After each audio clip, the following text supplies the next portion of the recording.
Sa larangan ng musika at pelikula sa Pilipinas, kakaunti ang mga personalidad na naging kasing makulay ang karera gaya ni Donna Cruz Larrazabal. Nagmula sa isang payak na pamilya, sinubok ng kapalaran na isulong ang kanyang talento sa entablado at sa sinehan, habang sa likod ng mga ilaw at kamera isang tao na may simpleng pangarap, ang maging artista, magkaroon ng pamilya at mamuhay ng may katuparan.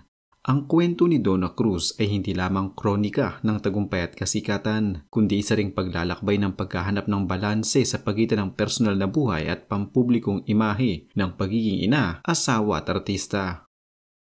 Si Donna Cruz Irastorza ay pinanganak noong 14 ng Pebrero 1977 sa Maynila. Ang mga magulang niya ay sina Renato Irastorza at Yoli Cruz. Lumaki siya sa isang pamilyang may pagmamahal sa sining. Bagamat hindi sobra-sobrang material, ramdam niya ang suporta ng pamilya sa kanyang talento mula pagkabata. Mayroon siyang nakababatang kapatid at kabilang siya sa malaking Cruz clan sa showbiz. May mga kamag-anak siyang mga artista rin. Bata pa si Donna nang masilayan ng publiko ang galing niya sa pag-awit at paglahok sa mga pageant. Isa siya sa mga finalist ng Eat Bulaga sa segment na Little Miss Philippines.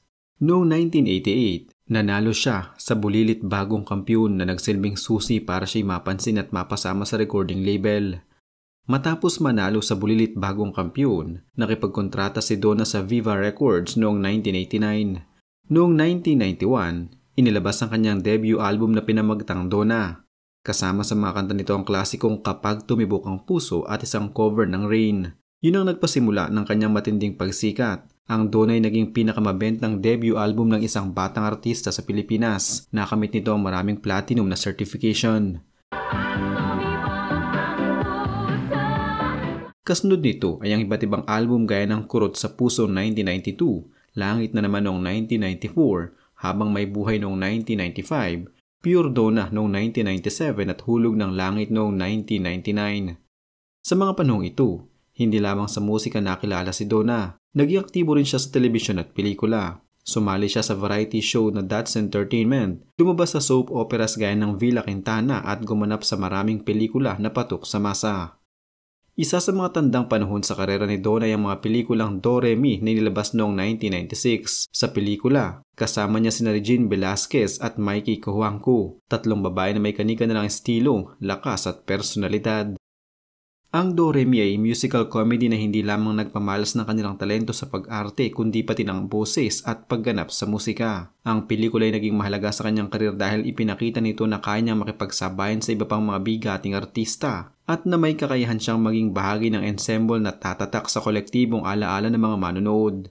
Bukod pa rito, sa mga reunion events, halimbawa sa concert ni Regine Velasquez, muling nag-reunite sina Donna, Regine at Mikey na nagpapatunay ng kanilang pagkakaibigan at ng pangmatagalang impluensya ng Do Re Mi sa kultura ng OPM at pelikula.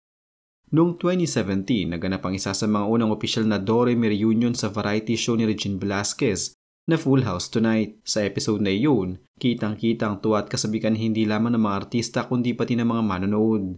Nagbahagi sila ng mga alaala mula sa paggawa ng pelikula, mga bloopers at mga masayang sandaling hindi nakita sa likod ng kamera. Ang pinakahuling notable reunion ay naganap noong April 19, 2024 sa konsyertong Regine Rocks The Repeat sa SM Mall of Asia Arena. Naroon sina Donna Cruz at Mikey Cojuangco bilang special guests upang suportahan ang kanilang kaibigan at co-star na si Regine Velasquez. Hindi man sila sabay na kumanta sa entablado, pinakita pa rin ang di matitinag na samahan nila. Sa ilang bahagi ng concert, sabay-sabay silang napapanood na kumakanta, sumasayaw at masayang nakikipagkulitan.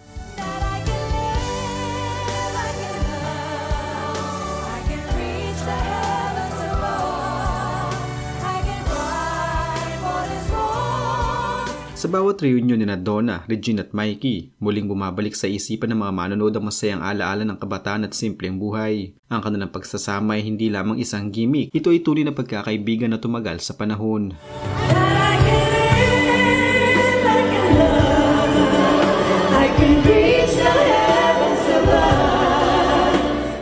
Matapos ang mga taon ng pagiging aktibo sa showbiz, dumating ang punto na pinili ni Donna Cruz na bahagyang huminto at mag-focus sa ibang bahagi ng kanyang buhay. Noong 1998, unang nakipag-engage siya kay Dr. Potenciano Yong Larrazabal III at kinasal sa parehong taon.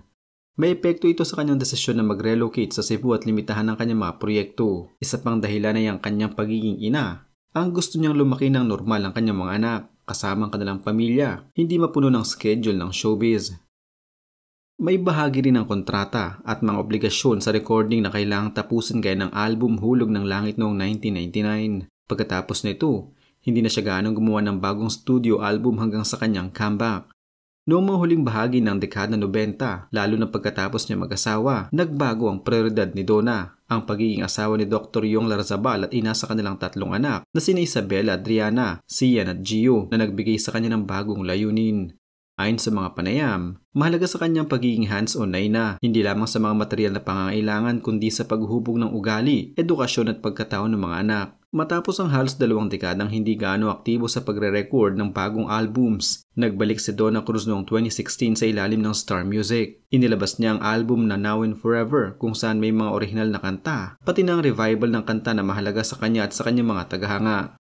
Sa kanyang pagbabalik, nakitaan niya ng suporta hindi lamang mula sa mga tagahanga kundi pati sa kanyang pamilya, lalo na sa mga anak na nasiyahan na makita ang ina nilang muling kumakanta. Kahit nga hindi ito nangangahulugang babalik siya sa dati niyang level ng pagiging busy sa showbiz. Kay tagal, hiniling na... Bukod sa musika, abala siya sa pagiging ina at may balanse sa pagitan ng kanyang trabaho at pamilya. Sa buhay araw-araw, nakita na siya sa mga guest performances sa mga events na nostalgic para sa mga 90s OPM lovers, sa mga reunion kasama ang mga dating kaartista tulad ng Doremi Reunion kasama sina Regine at Mikey.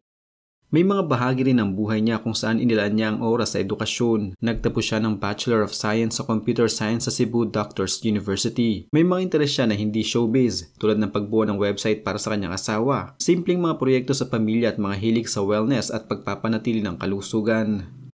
Ang buhay ni Donna Cruz ay isang larawan ng pagtatagumpay na may kasamang pagpili ng sakripisyo, pagmamahal at pagpapahalaga sa mga bagay na tunay na mahalaga. Hindi laging madaling magdesisyon na iwan ang ilaw ng mga kamera upang gawin ang papel ng isang ina at asawa ng buong puso, lalo na kapag nakasanayan ng mamuhay sa publiko. Subalit sa pagpiling iyon, nakita natin ang kanyang tunay na halaga, hindi lamang bilang artista kundi bilang tao. Sa mga panahon ng paglipas, hindi na niya kinakailangang manguna sa araw-araw na breaking news showbiz para manatiling mahalaga. Ang kanyang impluwensya hindi nasusukat sa dami ng pelikula o kanta, kundi sa alaala, sa mga kantang paulit-ulit na kinakanta ng mga tagahanga, sa mga tanong na pinapaisip ka kung nasa na siya at sa tuwing nakita mo siyang muling tumayo sa entablado kasama ang mga kaibigan, gaya ni na Regine at Mikey, at makita ang kislap sa kanyang mga mata habang kinakanta ang I Can.